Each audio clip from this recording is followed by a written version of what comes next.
All right, and we are live. And speaking of diversifying your brand, I did something courageous today. We're live not only on LinkedIn, but we're live on YouTube. And not only are we live on LinkedIn and YouTube, but we're live on Facebook. Woohoo! Nice. Yeah, so we're diversifying today. Hitting that footprint. Yes. so, welcome to Sassy Saturday Live, where we're running on a little bit of a skeleton crew, at least for today. And so, kind of what we're going to be discussing is diversifying your brand. So, there's a lot of people that will, I don't even know if pigeonhole is the good word to use, but they will primarily focus on one media platform, such as LinkedIn. And so there's kind of a neglect of Facebook or Pinterest or Twitter or other areas like that. So, Eric, here's a question for you. Why would it be important, and what would the process be to figure out where you would want to diversify your brand? Well, with any online presence, you have to have an awareness of your platform level strategy and a reality that if you go too hard on a particular platform, and I don't mean like hubris, I mean if you overemphasize a particular platform, then you are intrinsically endangering the value of what you can do because you're putting it in the hands of the platform to be deplatformed, and not even coming from a place of like cancel culture or any of the other crazy things that can happen, but even something as simple as like a technical compromise or a hack might cost you that. So the reality is that you must, and LinkedIn is super dangerous for this because it is such a niche specific experience that's like catered to, okay, this is your business personal brand. That what they've done is they've created a sort of monopoly on business personal brand. And you see people like vaguely diversifying by doing Twitter and by doing TikTok. And like I totally hear people like Eric saying, you know, TikTok has more engagement than Google at this point. So it's like it's a necessary choice. But I think like if I had to tie it all together, I would just say you must have a strategy that you think more about your brand is who a community knows you to be and counts on for a particular thing, and that ecosystem transcends any one platform at a particular time. And if that's where you're at, then you do have a personal brand. Otherwise, you just have a LinkedIn account. Love it. Amir, what do you think? I see a lot of creators diversifying as well, right? Across LinkedIn. LinkedIn is just one platform, right? I see Will or Todd. They've gone on to TikTok and they've gained a huge follower count, and they're recognized there as well. Yet other creators are on Twitter, and their audience recognizes them there. I'll keep it very brief. It's like Eric said, don't keep all your eggs in one basket. You never know when it might fall down, or it's we saw this happen very recently, right? Justin Michael's account was taken down. Reddit blocked him. All those pitchfork and everything, tar and feather on Reddit. That wasn't good. He was just helping out the community there, and some people took offense at that, and they just blocked him over there. His account got reported. He was blocked on LinkedIn for a day, but that's not good. For a platform to do that without any, rhyme or reason, and that could happen to anyone, right? So diversifying is a good thing, actually. And I So, just, yeah, sorry, Josh. well, I was gonna say is I one thing that kind of perplexes me is it's been, speaking of a brand, and there's this kind of prevailing notion that, like, in the B2B space, as far as like marketing and advertising those brands, is professional, kind of stuffy, a little bit boring compared to like the B2C space. And so I'm over here on TikTok and I'm watching the B2B brands kind of go over there, but they're it's like they're still doing the same thing, where you're looking at it and going, well, this is still like, it's just regurgitated. It's kind of boring. But if you look at somebody like Todd, he is now going on TikTok, and he's taking that opportunity to create like skits and movie splices and kind of really be entertaining in the B2B space. Now, they do target like a lot of the B2C, but still, it's still a B2B company. And so, would we want to say when we diversify kind of our brand, do we want to be a little bit different when we're looking at other areas? And I asked this because Darren McKee made a post earlier where he says, it's been told that we're supposed to niche down. And he goes, I don't. Sometimes I talk about sales and marketing. Sometimes I talk about my kids. Sometimes I talk about, and so he gave a laundry list of things. And I thought about it and I said, well, you know what? I kind of do that too, because, I'm not Amir and I have talked about being an expert the other day, but I don't consider myself an authority or experienced enough to really create a ton of content around marketing and sales. I do a little bit, but sometimes I talk about autism. Sometimes I talk about, transitioning teachers. Sometimes I talk about, what I'm going through.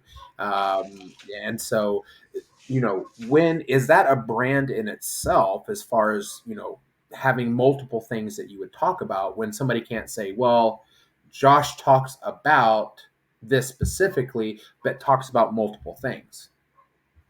Yeah, I mean, I think it's as unique as you are. And the reality is, it's in the eye of your audience and your community and your tribe, and like really drilling down into what kind of an impact are you having in those people's lives. Like, to me, that's the real definition of what your brand is in their life, aside from just engaging with a particular piece of your content. How does knowing you change things for them? And like, I'm gonna embarrass the hell out of Amir now, but like, the reality is that Amir is a person who, if you cross paths with Amir on one of these platforms, or even more than one, and you form an authentic connection with Amir, you're gonna wake up one day with your life changed. It's not as simple. It's true, you are. And Amir will connect you to an opportunity or to a person or to an ecosystem. But Amir has this instinct that, like, I think a good word for it would be like force multiplier. And the reality is that not all brands are created equal in terms of impact. Like, so you might feel a visceral emotional connection. Like, I can give you a really good parallel example. Dale Dupree. Dale Dupree changes lives and like has this mission going at scale, and like is this very available, very authentic person who's the same in public as he is in private. He's out there leveraging what he's succeeded at to genuinely help others, while also authentically like looking right into the camera and saying like, this is my life's work and I need to get paid too. And there's absolute integrity there. But what you see from wall to wall with Dale Dupree is impact.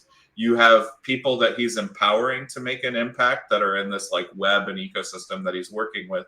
And then you also have the impact of like, at a certain level, if you network enough, you can wind up with his cell phone number and just talk to the guy because he's a person. And like, the point is that they have this like, Amir has this audience that's like whatever this big, but this impact that's like this big. Well, even a guy like Dale Dupree I consider to be similar to Amir in that like you see this like couple 100,000 LinkedIn followers, but the truth is that like Dale's out there doing like entire SKOs where like entire companies are learning how to kind of be authentic humans as salespeople and servants of their audience in a way that like you can see. What I guess I would say about it is you can see more similarities between Amir and Dale Dupree than me and Dale Dupree, even though I actually kind of like probably more closely resemble Dale Dupree in terms of his walk of life. And that really has to do with the unique way that Amir chose to diversify his brand, because like he's active in so many different wide-eyed places that like if, for example, Amir's LinkedIn disappeared tomorrow afternoon, he'd be pissed off and I would be too. But he would laugh because he's like, okay, whatever. That's like this one thing that I do. Whereas I think Dale would be like taking a serious hit if LinkedIn disappeared. He has a huge diverse footprint too, far outside of it, and I'm sure he'd regroup. But it's just a great example of like how LinkedIn can kind of become this like nucleus of what you're doing professionally and networking wise. Well, thanks for that. I mean, that's somewhat of an exaggeration. So Okay. is what I'll say. Yeah. No, I don't think it's an exaggeration at all because I've even posted, when we make those posts about who we're grateful for, and Amir was one of the very first connections that I made that was like and I hate to say value because I think no matter who the connection is, there is some value there, but he is one of the first ones because I made this post on there where I was completely lost, and I was like, hey, my name is Josh. I'm a transitioning teacher, and I don't really know what I want to do, but I think I want to be a project manager. Are there any project managers out there that will connect with me? And of course, it was a terrible post because nobody, but Amir reached out to me, and we built this cadence up every Saturday where we met and just chatted. And so he was a way for me to kind of sometimes vent, sometimes joke, but talk through things that I was struggling with, provide that feedback. And there are sometimes, in this we talk about getting wrapped up and our identity gets wrapped up in our career. My name is Josh and I'm a teacher. And so it ends up to where we almost like, this is who I am. I'm a teacher and that's it. And so when we start to change that career, we kind of lose a part of ourselves. And then you're left wondering, oh, what am I going to do? Who am I? And so Amir was in, like, he didn't even realize this when I told him, but he was one of those people that I just needed somebody to talk to because I was like hurting and I was, here's a moment to be vulnerable, but I was hurting at the time and I needed like, somebody that could help kind of lead me out of the fog. And Amir was able to provide that.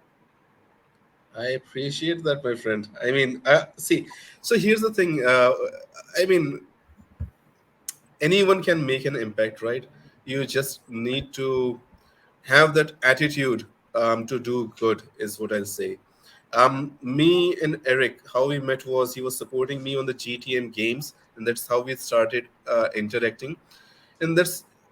And you form those bonds of relationships, right? Different circles, and there's no comparison. I mean, I don't really know Dale, but I know he's doing good. Darren's doing really well, and he's actually helping people with jobs. So I think that has a bigger impact per se.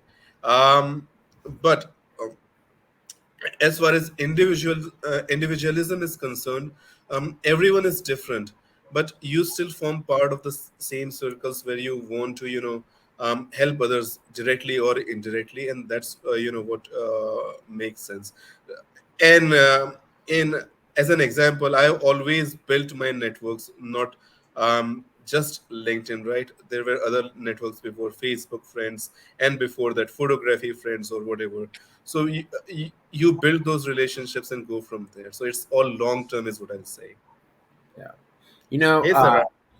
eh, hey, Sarah, so glad you could join us today. Hi. Uh, Thanks for letting me pop in here really quick. I'm the new bee in the group, but I'm Everybody's new. well, yeah, like for LinkedIn, I enjoy hearing your perspective and kind of soaking up these tips because there's a lot of information out there, but trying to figure out which path to go with LinkedIn and is it just about looking for a job? Is it about developing a brand? And so I appreciate hearing these perspectives and letting me be a fly on the wall a little bit.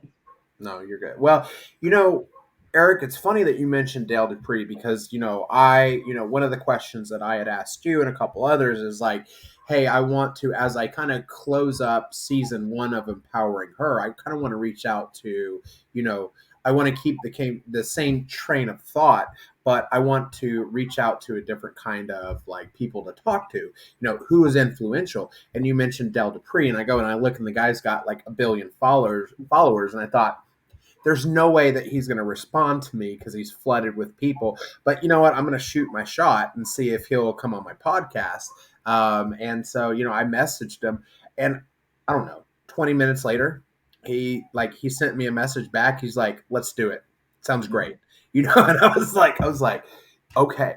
But that empowered me to go, wait a minute. I'm just going to go ask other people too. This is amazing.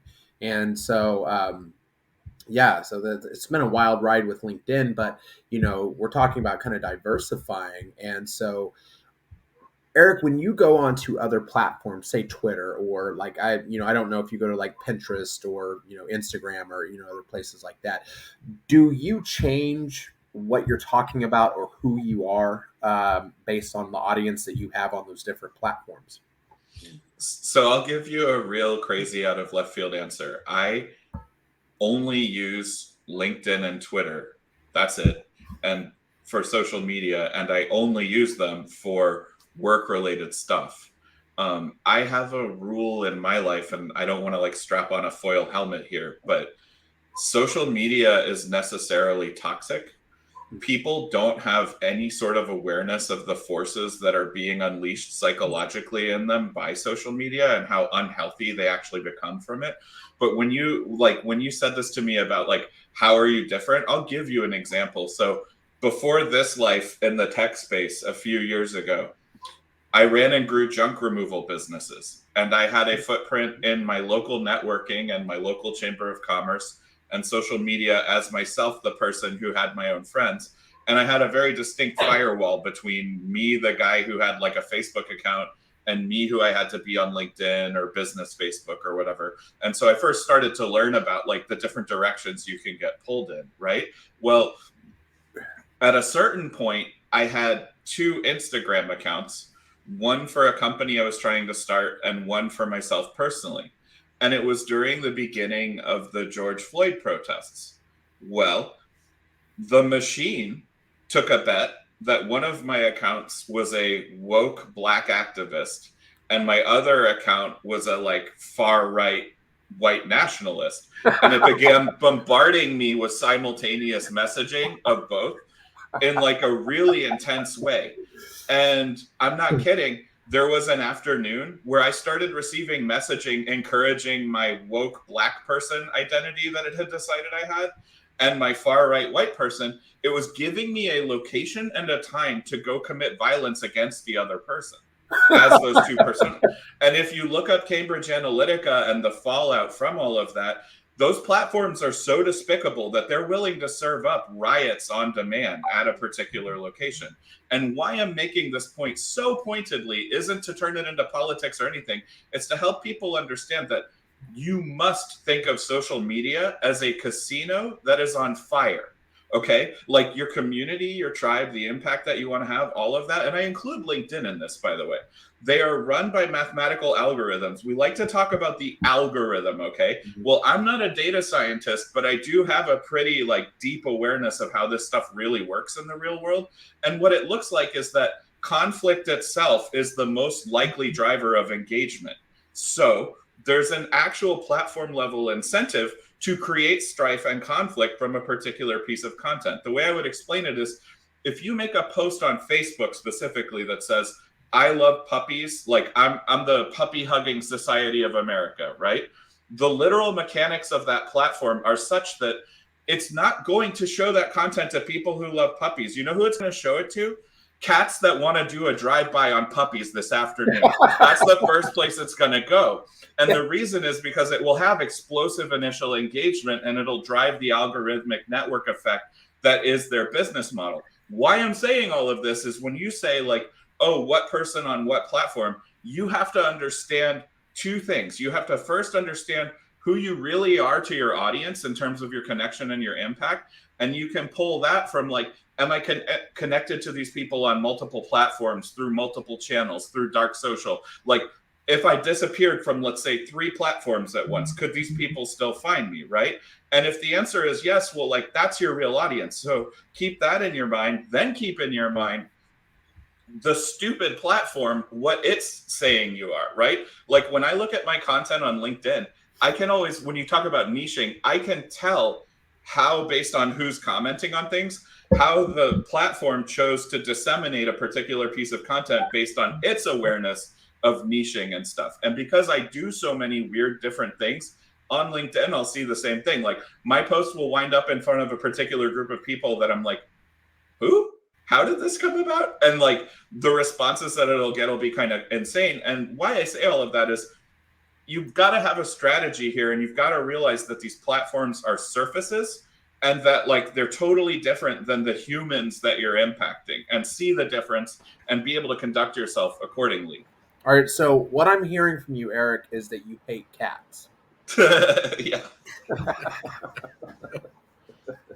No, that's so that it's funny you mentioned that because it reminds me of they'll go something matters, and then that will turn something matters to me, and then that will turn into, well, obviously you don't support this and this, and you don't like this, and you're like, that's not what I said at all. But it's that Yes. people crave that conflict.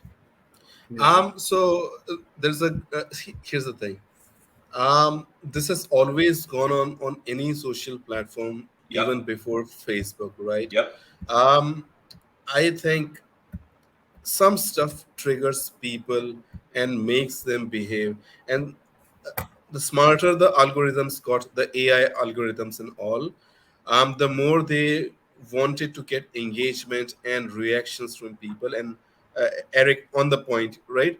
Um, I'm logging less to Facebook these days. It's mostly all LinkedIn. Um, who knows? LinkedIn might change with the I disagree stuff, and get you and me and Josh and Sarah triggered as well. You never know what's gonna happen, but that's the way this entire thing works. But what I do believe is, people who are essentially well balanced, and I don't mean mental balance or states of mind, but people who are respectful of others' opinions, religions, color doesn't matter. They will have a more balanced and nuanced approach towards talking to other people, and that's what matters in the long run. Yeah. Well, and speaking of being triggered, any transitioning teachers out there that need help transitioning, Amir No, um, I is, stopped. I stopped. I is stopped. is willing to take on special projects. Uh, At the, I absolutely stopped helping. So, I'll except for except for Sarah here, I was just talking about Sarah, and so Sarah, before this live, we were talking about job opportunities, and me and Eric were discussing something about about that attitude, and I mentioned you specifically that Sarah has that attitude, right? You got to yeah, start yeah, somewhere. girl, you have an attitude. A That's good actually a, true. Amir, that's a good actually true. it's a good attitude, and I like Sarah, so there you go. So um that gets you to a lot of places and gives you success, rather than hey, I don't want to learn stuff, hey, I don't want to do this. If I'm not getting 60K, I'm not taking the job. And all these hiring managers that we talk to, and Josh knows a bunch of people, Eric knows a bunch of people in the tech industry, I know some people, not too many, and they're all saying, okay, hold on. All these all of these posts are, we are going to be very careful with who we take on board or even talk to or interview. So that makes a difference. Well, it's because, like, I mean, you can look at my profile and it says uh, marketing, like content creator at BDEX, and so there's that. Oh, he works at BDEX, so if he's out there, like, they see who you work for, and that can bring that negative, publicity to a place of, I mean, it's so prevalent where we've seen so many posts about, hey, you know be, I am creating content, people are seeing it, they're getting curious about where I work, and this is creating like demand for the place of employment that I have. So whether you agree or you disagree with it, I mean, it is the way it is. I mean, we can talk about teachers and whoever else get in trouble because they're on Facebook or other, ranting and raving, and they get called into the district office. But I mean, it is the way that you portray yourself. And so they, whenever they look at, they're going to go, is this person going to create a positive um, feeling towards our place of employment, or is it going to be a negative place or a negative feeling towards our place of employment? And that's why, I love Sarah, because she's always so like, she's like a high. I was gonna say hype man, but I want to be like. I mean, That's my nickname that's my last principal. That's how I'm introduced. The Yeah. hype girl. That's it. I don't know if I'm introduced to any other, anything else that's great, but that's it. I can be a hype girl for I sure. like it because like Sarah's the type of person where you're like, it's been raining.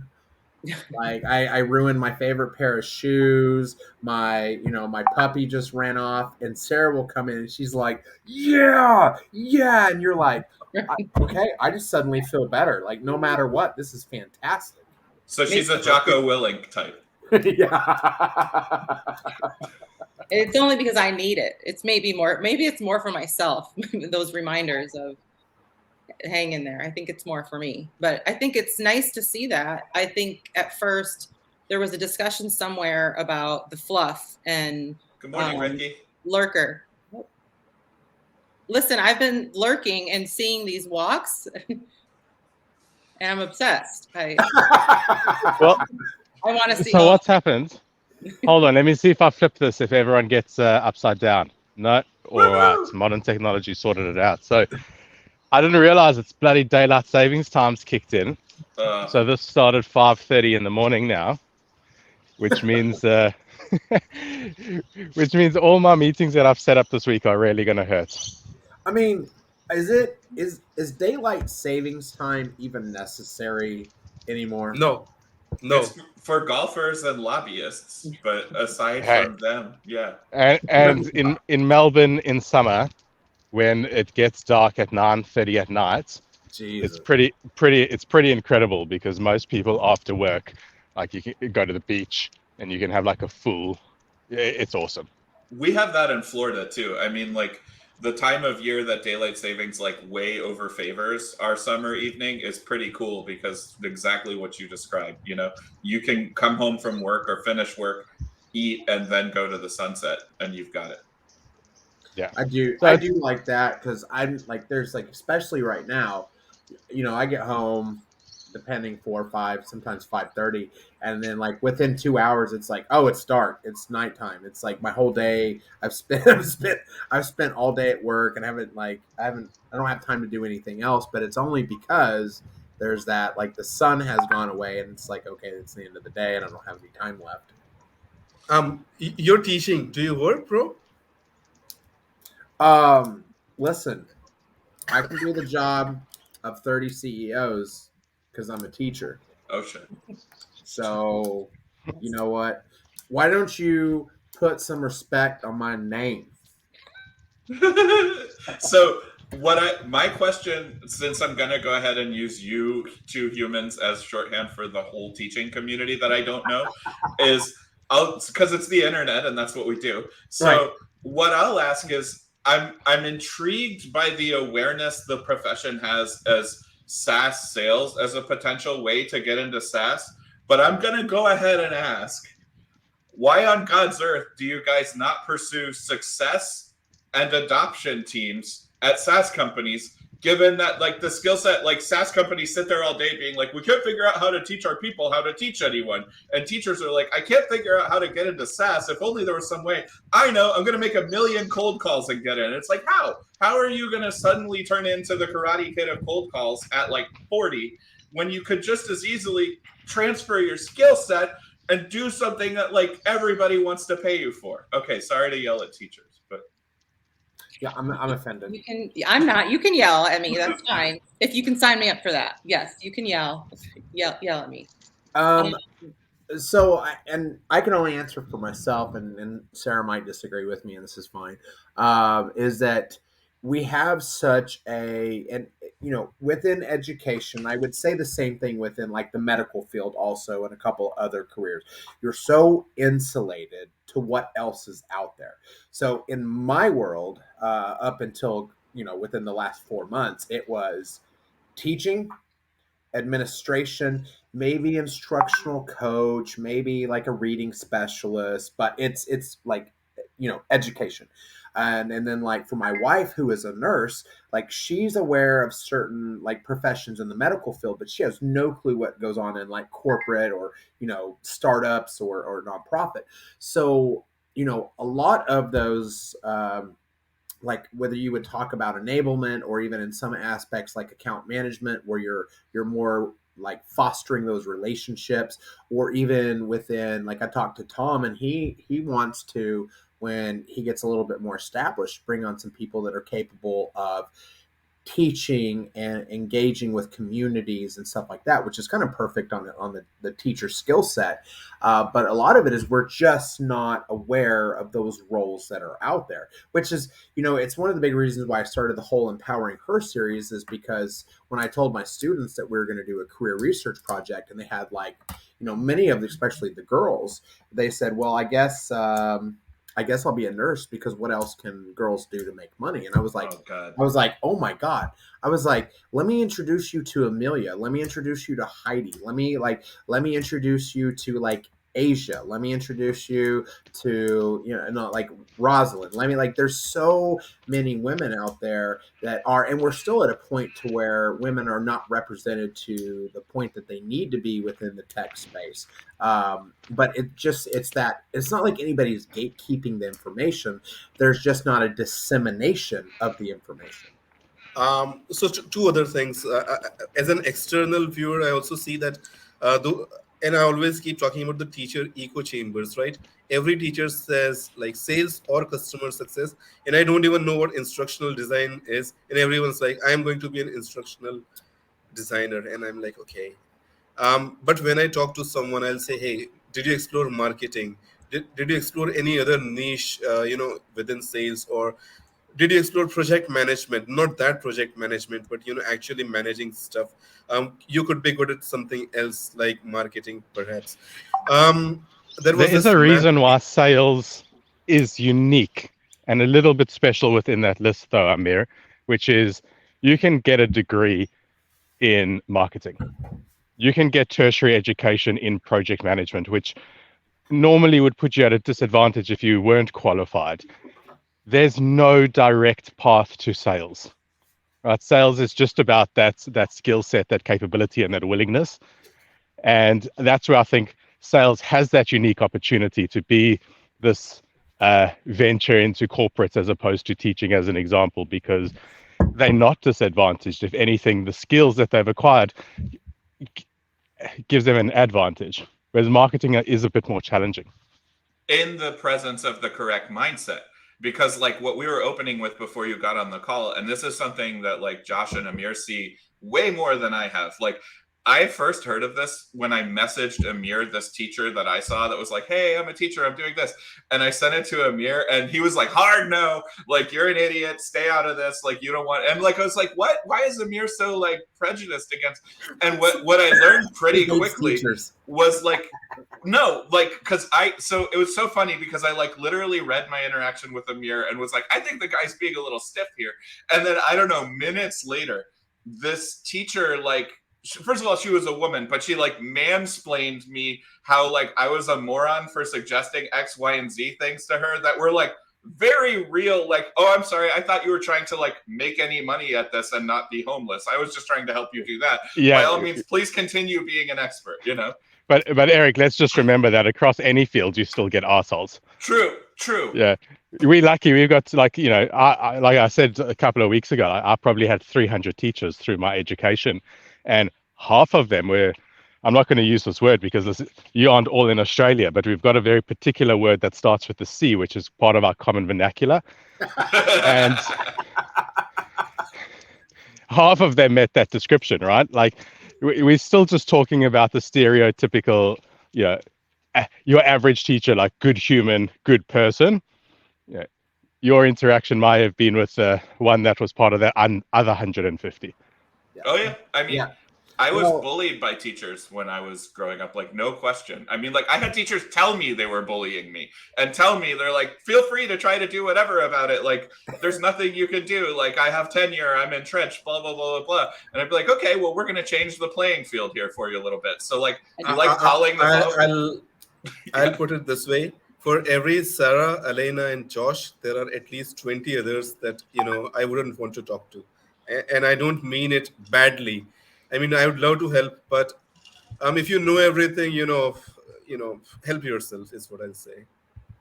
I did want to say, I think for me, I started looking at more like the success roles, but I also, and part of this, I don't know if I think I was talking to Amir. I'm a counselor, a school counselor, but and not a teacher.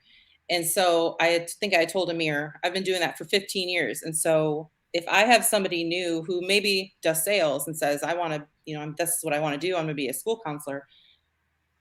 I'm gonna say, you're not working with my students. You don't know, you don't know how to do a crisis assessment. So I think for me, I've kind of flipped that back on myself. Instead of expecting like, oh, I can just walk in to this great mid-level job, I'm okay with like learning. I want to learn every piece of it. And I do think that there are other people wanting to do that too.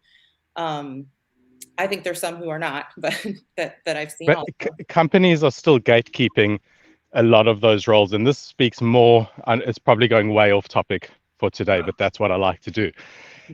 The roles of customer success, I feel, are being gated by companies because the SDR model is a little bit broken. Right? They need to hire 4 or 5 SDRs, and within a year, they need to promote those SDRs or they're going to leave, but they only have one account executive position to move them into. So they say, well, if you succeed as an SDR, we can move you into revenue operations. We can move you into customer success. We could potentially move you over into marketing. I feel like they're still gating that, Josh. This goes to your earlier question of like, there are other opportunities within sales beyond cold calling. There absolutely is. I think in enterprise America, it's still being gated. Yeah. And well, and yeah, go ahead, Josh. Well, I was going to say it's fine.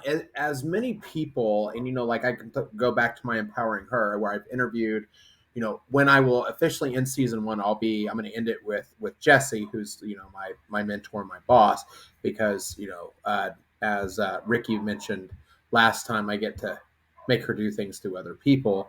As a haha, but I'll end season 1 with like 75 interviews, which is crazy for a season. But I'm thinking, that Eric, you mentioned a couple roles there, and still at this point, those are 2 roles that I hadn't even heard of yet. And these I've talked to so many people within, even out of SaaS. So it's, when you mentioned that, I'm like, and even now I'm like, ooh, that sounds like a cool role. I think I'm going to do that. It's almost like that. We have that very surface level understanding of what other roles look like. And I go back to using the example of recruiting, and I thought I would love, and don't get me wrong, I'd make a great recruiter, but it goes back to going, I think I would love recruiting because I get to just talk to people all day long, and that's all there is, which we know that there's a whole lot more to recruiting than just that. But again,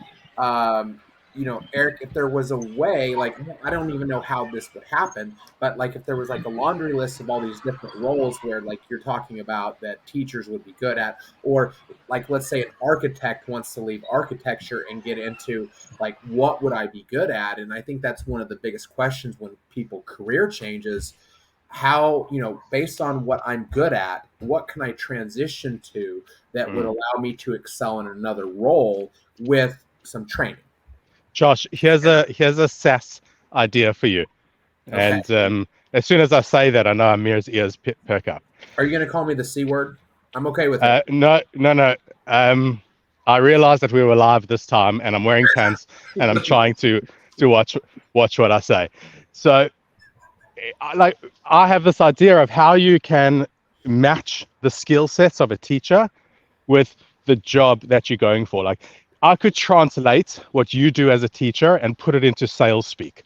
Like, you help manage multiple tiers of stakeholders, from your students, the parents, your colleagues, and your senior staff members, and being able to talk on different levels to different levels of stakeholders is a useful skill for an SDR, as an example.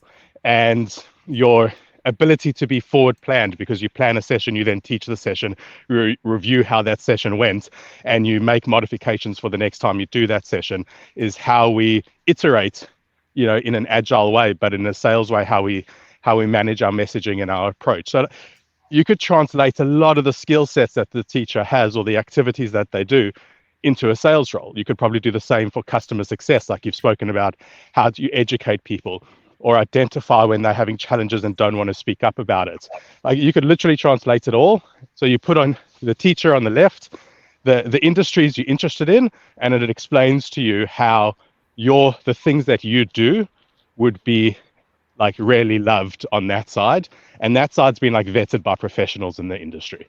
I Like, feel wow. like, Ricky, here's like, okay, I don't know if you've thought about a side hustle for this yet, but based No. on what you just I'm said, all out of side hustles. I'm just putting this out into the world, I saying, think, "Here, somebody help me."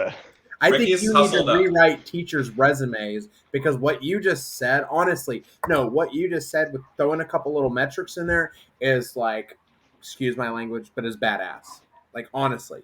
How dare you, Josh? So, No, guys, I'll you tell know, you all the time. Like, I'll have 100 ideas. Like, 99 of them are going to be absolutely shit. One of them might be worthwhile. It's your job to work out which one this is. Yeah. Right? But like I was seriously though, you take all these skills of a teacher and they rarely translate to sales or to customer success or to all these other roles so well when you just articulate it in the right way. And teachers don't. I'm generalizing here. I'm doing what Eric did earlier. Teachers don't have the skill set to do that because they don't have the knowledge of what's wanted or needed on the other side. And we can help do that for them. I was yelling at Josh quite a, when he wanted to be a recruiter. Amir, what do you think of recruiting? I said, shut it down. You don't need to look at recruiting. You need to do marketing or sales, and just don't go anywhere else, please. And I got this interview. I'm like, don't talk to me about that, please. And Josh is like, glaring at me over our calls, and I'm like, no, man, no, stop that. And to that point, Ricky, it helps if there's someone neutral who's willing to talk to someone and find out what skills might be fit for a certain role. For example, me and Sarah were talking, right? And she's got great counseling and other strengths, and I said, hey, talk to someone where these skills could, you don't need to do sales, maybe you don't need to do CS, maybe, but other roles, growth roles, or potentially very good counsel people might are there in SaaS. And Well, if those you are want to the talk in sales specifically, the account manager role, kind of that blend of or that old school customer success, because we don't only have to talk SaaS, right? Like there's this whole bloody world beyond SaaS that people have like left to die. Your old account manager role, which was about forming deep relationships with clients, understanding their problems, and essentially help them integrate with your company and use your product and get the success out of it. Like it's a sales role because you're also responsible for upsell, cross sell, etc. But the skill sets you've just mentioned of Sarah's, wow, like that's what you want from your account manager. You want someone who's extremely empathetic, great communicator, good listener. Like they're halfway there. Well, and now on Sarah, she's a counselor. So what counselors really do is because the way public schools are set up, like she's like giving me Easy, the easy, Josh. is and this is very very unfortunate. Is that counselors spend more time in like preparing to set up students taking tests and things like that than what they should be doing. At least where I'm at, they spend more time taking care of like, oh, we got standardized testing, we got to do this, we got to do this, and we have these poor kids that are like in crisis, and so it's very, or we have to split counselors between multiple schools. But Natalie, thank you for joining us, and she's yelling at somebody right now. Sarah, what would you say about For like what Josh was saying about the role, you're at a high school, correct, Josh? No, I'm actually middle school. You're middle school, okay. So I was high school at one point, and I've slowly moved down from middle school to intermediate. So yes, less counseling, more testing. In the past, I think now I have more of that, but because of the pandemic, that role has totally shifted. Just to address all the mental health concerns, at least for my role. So and the teachers, you need couple of years have been. Hello. Natalie. Hello. I think that was Sarah. Sarah, is that you? Are you yelling on the? No, Nat was yelling at someone. Well, I'm muted I myself. know. Yeah, there she is. I was like, Natalie, I'm so glad you were just like rah, ripping somebody. That was probably a poor SDR that you were ripping apart. And it was a teacher that had just transitioned into an SDR role. You were like, Jesus Christ, what is wrong with you? I'm sorry. Sarah, go on. I'm sorry. No, I'm good. I was just clarifying, I think, kind of what that role is, but it's talking about the path to account manager. Is that what you said, account manager? Well, and that's what, What would I that path look mentioned. like?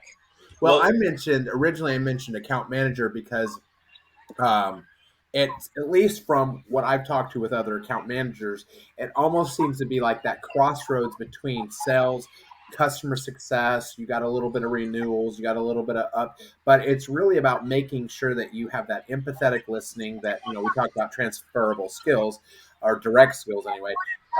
That ability to like empathetically listen, understand the needs of the client, and to kind of make sure that they're happy.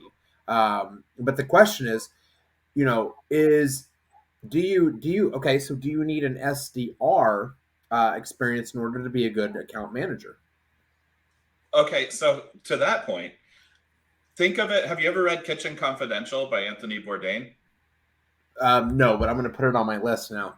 It's a must read for anyone transitioning careers, okay? Because what you'll understand is that you, as a person who hasn't worked in a restaurant, and I, by the way, have worked in kitchens, so I'll vouch for the accuracy of this, is like, he's like, if you want to be the chef, the owner, operator of a restaurant, you need to unclog the sewer. You need to be able to do the dishes. You need to, and it isn't from some sort of like salt of the earth morality. It's just as an operational reality. Like the business of a restaurant is to turn seats over by monetizing food in a reliable timeline. And there are all these unpleasant logistics to making that happen that may not seem super obvious to you. So in my mind, when I see like anyone transitioning to any field, I always apply the following thing and tying it back to diversifying your audience and your brand, right? It should be, do you have a clear vision of a problem that you solve for a person? Do you understand where those people hang out on the internet? And are you talking to them in a language that makes sense to them rather than scares them the hell away from you as a demographic? And like, that's kind of like a baseline table stakes assessment of it. And when you talk about like transferable skills in business, I can look in my crystal ball and tell you what transfers. You want to know what it is? It's really fascinating. Can you make the company more money today than they made yesterday with you doing the job? If you can, like, I don't give a shit if you're a Martian, if you're 90, whatever, like, come on in. And like, furthermore, is your ability to make that money large enough that I can look past the human flaws that you most certainly have that are going to show up on a long enough timeline in such a way that I'll have to learn just what is difficult about interacting with you for this piece of my livelihood. And if the answer to that is yes, guess what? Guess what? Your skills transfer. It's magical. Like your skills transfer. There it is. Like I don't give a shit if like you have technical basket weaving or like know how to weave a sail or whatever. Like can you generate new money that's not illegal every day doing a particular activity with an eye toward doing it better on one day than you did the day before, all other things being equal? If yes, your skills transfer. Okay. So drug dealers would be great at sales. Yeah. No, like seriously, in my mind, No, like there's demand. That's different, right? yeah. Demand gen. Well, I only laugh at this because Oklahoma went medical marijuana about I don't know 3 years ago, 2 years ago, or something. And so and it was we are the one of the lowest like the cost to get into the business is like one of the lowest here in Oklahoma. It's $1,500 to buy to get a license. So good. It's about look, and automatically Ricky has brought more trust to the podcast Yeah. in this session because of the dog. Damn right. Yeah. So for about $2,000, you are legally able to sell medical cannabis, right? And so you had all these people that were at one point doing it illegally, then cashed in and got a license and are now doing it legally. And so it's like it's kind of I don't know, kind of brilliant actually. Sorry to interrupt the podcast here. Nat had a huge bug land on her and had to run away. So Oh my god, that's terrible. So, she survived. I was Eric. saying the bug is in the system. Anyway. Yeah, no, tell us about it. It's so much more interesting than yelling at teachers for if their skills transfer. No, Eric, I'm going to go after this call and capture that rant, and I'm going to say, I don't know what I'm going to title it. I'm going to have to give it like a little bit of an edge. Aggressive The description, yelling at yeah, the description of transferable skills by someone somewhere on the spectrum. So you know how they say women are female sellers, they're always nice and they have this empathy and they're sweet and they have the ability to be, well, aside of empathetic, I keep saying empathetic, but that's like mainly why they say women are so good in sales. Yeah, some women can be very aggressive, and this rant was a pretty good example of just how equal men and women can be in their in their nature. Nat, you're right, because like one of the things we haven't really described, and we're talking a little bit about diversification, but maybe it also just applies to diversity in general, is that when we talk about teachers, there's teachers all over the world, and there's different cultures all over the world, different attributes that those teachers need to highlight, and in some cultures, like, I don't know, Greek, Israeli, like often like the woman's the matriarch of the family. They do come with different skill sets, in just from what they've been brought up in. And like if you're a teacher in the UK, you probably have some like good knife defense skills. I'm just like, we are just obviously generalizing, but there is a lot of diversity in teachers' roles, from junior schools, middle schools, intermediate. Like we don't even call them that here, but whatever. Like if you're teaching kids or if you're teaching adults or young adults, so they all transfer a bit differently. Are you guys not doing active shooter drills in your schools? No, we are. Okay. Well, no, we're not. I think some private schools, actually, probably like not to the point of active shooter drills. Maybe a bit more like fire drills and evacuation drills and here and there. I was talking to my friend in Sweden the other day, and I go, yeah, we have this week we have tornado drills, we have fire drills, we have like what we call them unwanted guests, which means that there's somebody that shouldn't be in the building, and then we have a shooter drill. And she said, "What is a shooter drill?" I go, "Well, that's when we like practice prepping if somebody comes in and starts like, opening fire in the middle of the school." And she's like, "What? Where are you teaching that? Like, you have to do that?" I go, America, because And I just want to throw in, as a former security and safety professional, that would be brilliant if the shooter wasn't one of the people being given the training. Then it would be a brilliant safety measure. Like, absolutely. Well, no, but it's one of the things that's not even discussed, because there's this, and this is totally off topic, where they talk about let's give teachers guns, and I'm trying to think in what scenario, if a student of mine, even if they were opening fire, where I would not hesitate, because here's a student I built up a whole relationship with that I care about, and am I going to unhesitatingly be able to? No, absolutely not. So let me just remove myself from that situation. This is like turned into kind of like but are you taught to de-escalate the situation too? I mean, aside of just like fire back, there's like levels of opportunities in between, right? Like to try to. Well, Josh. Yeah. Just a suggestion. So, like, I'm a qualified firearms instructor here in Australia as well, but maybe we should segue this conversation to like these are some of the challenges that teachers have to deal with, and how does that translate to Diverse, corporate? transferable Yeah, skill. yeah, like We can no, all agree we don't want to be shot at work. but Wait, yeah, wait, but so- genuinely, if this is what teachers are having to deal with, So and is I'm this thinking like I'm telling teachers, hey, listen, now in your new job, you need to be active on LinkedIn.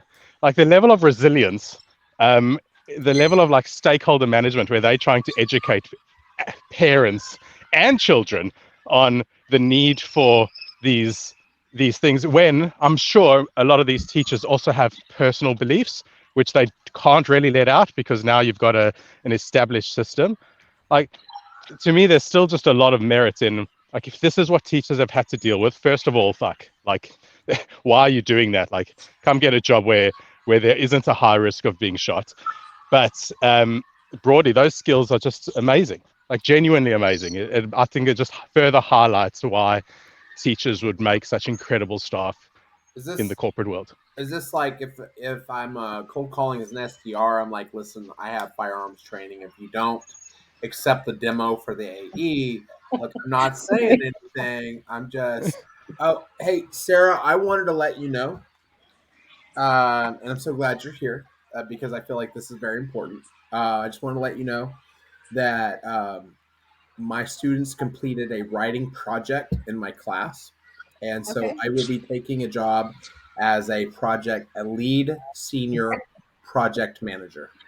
Oh, That nice. is, I expect nothing less, as you should, by the way. We're on the same page. Great. So I hear you saying, though, did Eric say I could add that emergency training to, that's a transferable skill? I can add that to my resume? Is that what I'm hearing? I just want to be sure. Okay. Yep. Thank you. So again, maybe that project management, that same job I should be applying for. Okay. We're good. Let's Sarah, we were talking about diversifying your brand. I mean, I know you've been taking a couple of new programs, posting daily. I saw yesterday's post where you wanted to be more consistent with your posting.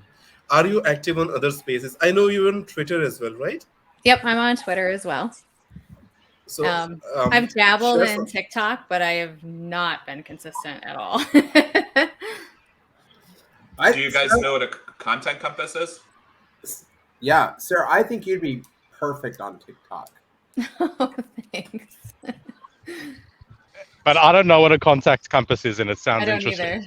It's content. So like if you take HubSpot's inbound marketing and just like general marketing stuff, which I highly recommend if you're like trying to be in SaaS, especially, like what it tells you about is just the thing you'll see LinkedIn influencers post about once in a while, which is that if you're playing the game by opening up the platform and then starting to write, you've already lost the game.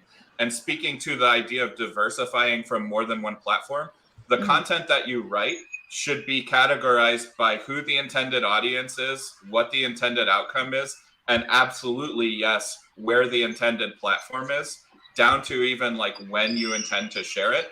And you should just have that stuff somewhere like a Google Drive that's not on a particular platform, and then you ship to the platform when you're ready to go live with it. But that'll save you from the nightmare of ever, like, if you do get deplatformed somewhere, if you do get signed out of something, or if a particular platform changes the fundamentals of how it engages with an audience, you don't lose your momentum in that intangible asset that you're building with your brand. So the idea just being like, challenge yourself to write where you're picturing a particular person with a particular problem that you're speaking to about solving their problem. And if you're really doing it right, you're telling a human story of why solving that problem is part of the mission for that person and for you as a member of their community. And if you're doing all of those things, then you should be able to put iterations of that content to like 3 or more platforms a day without any kind of like undue effort, just because you have it in this one place and you have that strategy. That's what a company is doing, you know? So I see a few people doing that, right? Mark Young is doing that with those Twitter clippings and getting great engagement on LinkedIn. I see others do that as well. Eddie was doing that as well. Twitter post and pasting the same thing, or images in LinkedIn, and that's getting engagement. Some of our other friends, Todd and Will, doing TikTok and pasting those same videos, sharing those same videos on LinkedIn, and which totally works. So it's multiple platforms for sure. It's funny you mentioned Eddie because this time last week, Eddie, I about lost my mind when Eddie posted that picture of Julie on there with the crown, and Sarah Hanks over there. She was gracious enough to give me a crown. And You need to step up your Canva game, Josh. You can have whatever you want. A crown. well, Seriously. I need to because I look at so over at BDEX, I'm doing the social posting, and I don't want like I can't wait till June, and I hate to say this, I can't wait till June when I'm not like interning and teaching and to where I can actually focus on Canva because I look at some designs and I'm like, bet I'm about to rock this Canva and make some sweet designs, and I'm like, Is that instructional design? no, Instigator. no, I've created lesson plans, so Eric, you really made me happy today with what you said. I mean, I still am embarrassed, and but we all try, and I think Ricky is one of the best secret motivators. He talks to people one on one and always goes, "How can I help you, man? What can I do for you?" well, Um, Although, to be honest, I've stopped that just before anyone thinks of messaging me. No, I'm joking. I haven't stopped that. I came to the realization after doing that enough times that it's not helpful saying to people, "How can I help you?" Yep. Because Yeah. 9 times out of 10, 99 times out of 100, they don't take me up on it. Or they So don't now know. what I've started saying is, this is how I think I can help you. If any of those sound interesting, let me know. Or if you have another idea, that's fine too. But at least they've got like this multiple choice ABC, and they can see the level of effort I'm willing to go to. So maybe they'll be more inclined to ask. I am making a does that post mean you're on not going to help me, LinkedIn Ricky? right Sorry. now that says No, someone call Ricky. Don't message Ricky. I just wanted to shout you out, Ricky, that the specific thing you do for me as like a peer mentor is if we're working on stuff long term, like for me, it's Slack first sales, and I check in with you and I realize that 2 weeks have gone by and I haven't moved the needle significantly, it would be the easiest thing in the world for accountability to collapse into shame and avoidance in that situation. And what you will always do is know why it's that way, and like in the kindest way possible, not give me any shit about it and just be like, oh, hey, I'm behind too. And then I'm like, oh man, if Ricky found a way to behind, then like I'm not screwing up, And so like there are all these levels to it that are so nuanced that I really appreciate about you. For LinkedIn, by the way, Ricky is one of the smartest people I know. hey guys, I'm this putting it is out not there. the point of this conversation. Like, how He did this? knows project management. He knows ClickUp. He knows everything about sales. Just putting it out there. He's very modest, but I would love to share Ricky across with so many people and all the teachers. Just connect with Ricky as well. Well, I feel like we need 2 more people in here. We could be the Brady Bunch, and then Ricky's in the middle, kind of like the He's housekeeper Alice. that was like keeping everything together and making it function.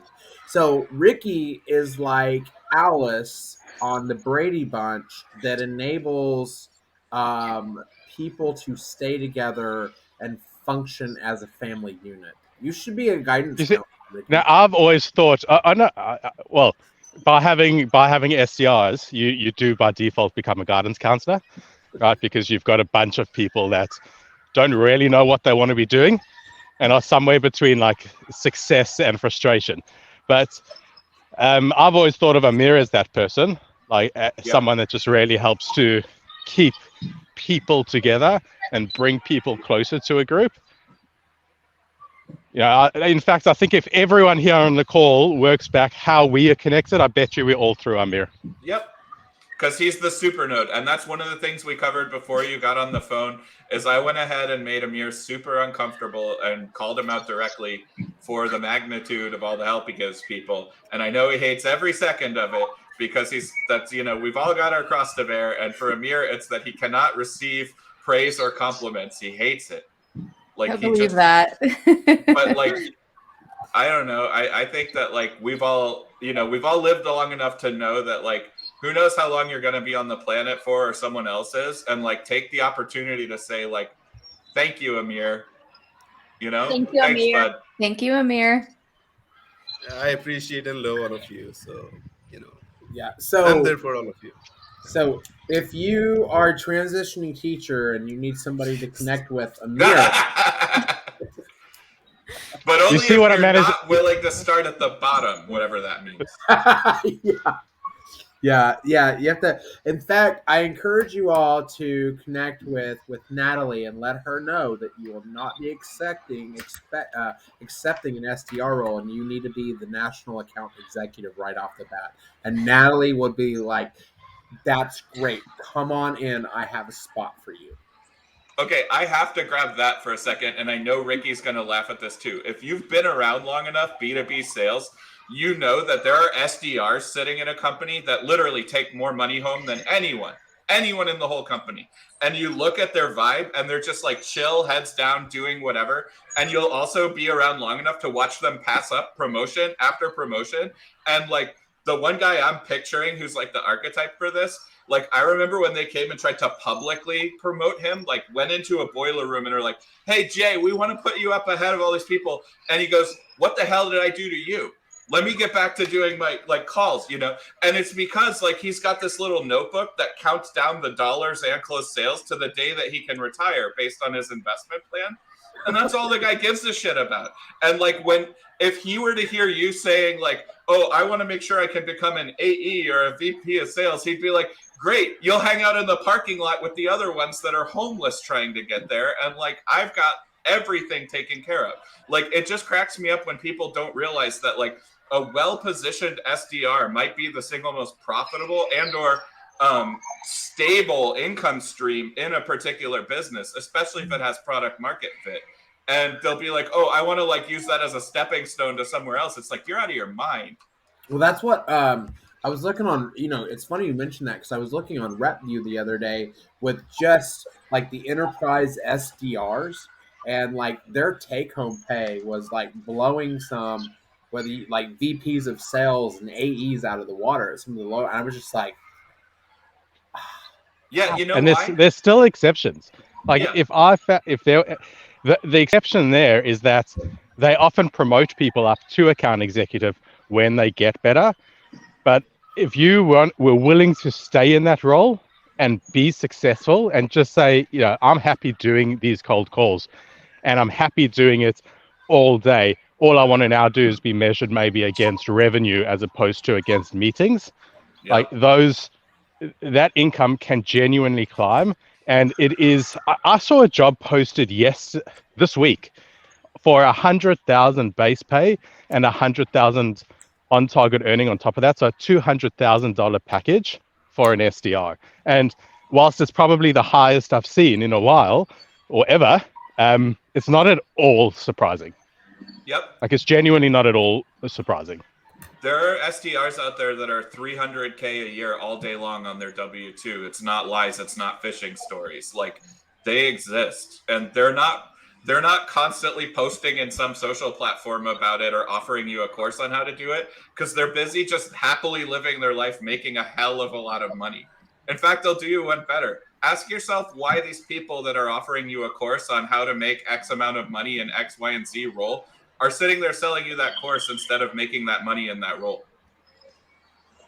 It's funny you mentioned that because I'm thinking of I don't know how to pronounce. I don't remember his last name, but it's Ian. It starts with a K, Cognac. and like he has posted several times where he said in the SDR role you can make a ton of money, and he started talking about how you can get close to that seven figure. In fact, he's had several years where he did make seven figures, and people were like, "BS, this is not true." And so he showed his W-2.